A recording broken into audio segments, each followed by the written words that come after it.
मैं ऐसा समझता हूं कि इसका अनुपालन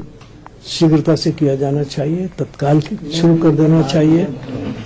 और इसकी जो दृष्टि है, इसकी जो शिक्षा है वो बहुत स्पष्ट है और उसको ध्यान में रखते हुए हमें आगे बढ़ना है। ये हमें आगे ले जाने का संदेश देता है, हाउ टू मूव फॉरवर्ड, आगे कैसे जाएं।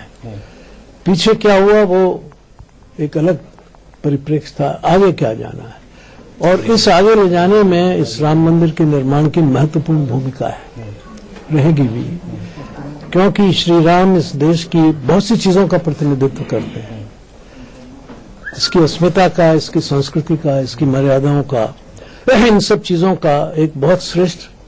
प्रतीक राम माने गए हैं। भारत के ही नहीं, भारत के बाहर के लोगों को भी इस रूप में श्री राम के लिए श्रद्धा और सम्मान है। इकबाल ने कहा था, बहुत प्रसिद्ध कवि थे, कि राम इमाम हिंद, बौद्ध, जैन, सनातनी, शैव, शाक्त, वैष्णव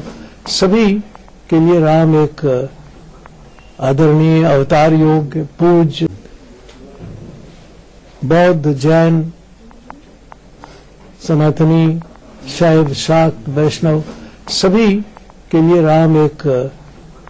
आदरणीय, अवतार योग्य, पूज्य, राजा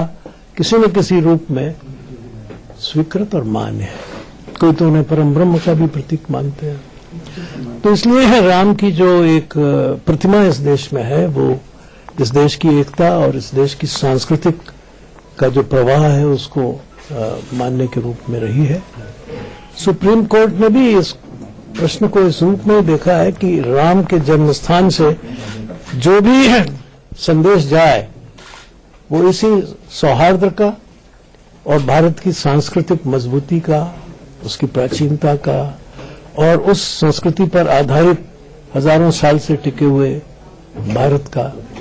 ये एक प्रतीक बन के रहे। ये उनकी दृष्टि से साफ दिखाई देता है और ये बड़ी प्रसन्नता की बात है कि उन्होंने इसे जमीन के विवाद के रूप में हल किया है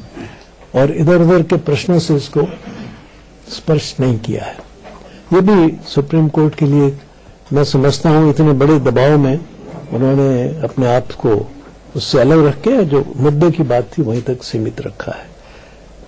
और मेरा ऐसा विश्वास है कि इस जजमेंट के बाद, इस फैसले के बाद एक भारत और उदीयमान भारत आगे बढ़ेगा और दुनिया का नेतृत्व करेगा।